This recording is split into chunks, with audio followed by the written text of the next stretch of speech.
English he cannot speak Odia. Our Chief Minister Sri Navin Patnaik cannot speak Odia. ତାକୁ ଓଡ଼ିଆ ବୁଝା ଜଣା ନାହିଁ, ସେ ଓଡ଼ିଆ ବୁଝିପାରନ୍ତିନି, ସେ ଓଡ଼ିଆ କହିପାରନ୍ତି। ଆମ ଲୋକ ରହିଲେ ଓଡ଼ିଆ, ମଝିରେ ରହିଲେ ବ୍ରିଟିଶ ରାଜ ଚଲେଇଲା ଭଳିଆ ଆଇଏସ୍ ରାଜ କଣ ତାଙ୍କୁ ଇଂଲିଶ ଆସେ, ସେ ଇଂଲିଶରେ ଭୁଆ ବୁଲେଇଲେ। ଏ ଆଇଏସ୍ ରାଜକୁ ଖତମ କର। ଆଉ ସେକେଣ୍ଡ ଦୋଷୀ ଓଡ଼ିଶାର ହେଲା ମା ମାନଙ୍କର ଭୋଟ, ଯୋଉଟା ନ ବୁଝି ନ ଜାଣି ତାକୁ ଭୋଟ ଦଉଛନ୍ତି। ସେ ଯୋଉ ତମକୁ ଲୋନ ଦଉଛନ୍ତି ସେଇଟା ତାଙ୍କ ପଇସା ନୁହଁ, ସେଇଟା ବ୍ୟାଙ୍କର ପଇସା। ଆଜି ନ ସୁଝିଲେ କାଲି ସୁଝିବ।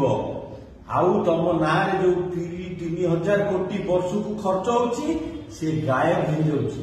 ତମ ନାଁରେ 20,000 ଲେଖେ ପର ମହିଳା ଏମାନେ ଉଡେଇ ଦଉଛନ୍ତି। ସେ ପଇସା କୁଆଡେ ଯାଉଛି ତାର ଜଣା ନାହିଁ, କିନ୍ତୁ ତମ ଲୋନ ଯୋଉ ଦିଆହଉଛି ତମକୁ, ସେ ଲୋନ ତମକୁ ସୁଝିବାକୁ ପଡିବ। ତମ ପାଇଁ ଯୋଉ ଖର୍ଚ୍ଚ ହଉଛି 20,000, ତା ଦେହରୁ ଟଙ୍କା 2,000 ତମ ଭୋଟ ଟି କିଣା ହଉଛି। ବୁଝ, ନହେଲେ ତମରି ସ୍ୱାମୀ ମଦୁଆ। ଆଜି ଓଡ଼ିଶା ହାଇଏଷ୍ଟ ମଦରେ 30% ଲୋକ ମଦୁଆ ହେଇସାରିଲେଣି।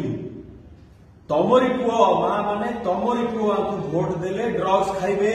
200 କୋଟି ଟଙ୍କାର ଏବେ ଡ୍ରଗ୍ସ ଏଠି ଧରା ପଡୁଥିଲା, ସେ ତ ଧରା ପଡୁଛି, ଯୋଉଟା ଧରା ପଡୁନି ତମରି ଝିଅ ତମେ ନିଜେ ମା ମାନେ। Highest rate of murder and rape ଓଡ଼ିଶାରେ। ଏଇଆ କଣ୍ଡିସନ, ତମେ ତାଙ୍କୁ ଯେତିକି ଭୋଟ ଦବ ତମର ସେତିକି ରେପ୍ ହବ, ତମର ସେତିକି ମୋଲେଷ୍ଟେସନ ହବ। ମା ମାନେ ଜାଗ, ଆମର ହାଇଏଷ୍ଟ ଲୋକ ଯାଇ ବାହାରେ କାମ କରୁଛନ୍ତି। ତମରି ପୁଅ, ତମରି ଭାଇ, ତମରି ସ୍ୱାମୀ ଯାଇ ବାହାରେ କାମ କରୁଛି, ଆଙ୍କୁ ଭୋଟ ଦଉଛ ତମେ, ଆଙ୍କୁ ଭୋଟ ଦଉଛ।